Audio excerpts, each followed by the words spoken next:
Sumainyo ang Panginoon. At sumainyo. Ang mabuting balita ng Panginoon ayon kay San Lucas. Papuri sa iyo, Panginoon.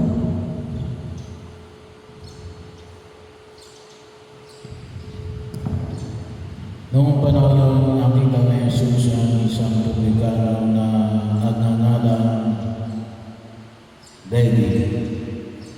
Nakaupo sa paligid ng buwis.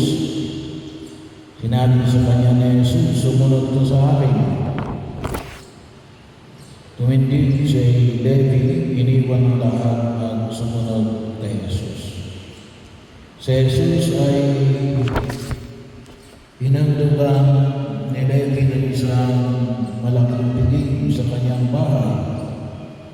Nakasalang niya noon ang mga publikano at ang ibang mga publikano at ang iba pang mga tao. Nagbulong-bulungan ang mga Pariseo at ang kanilang mga kasamang iskriba.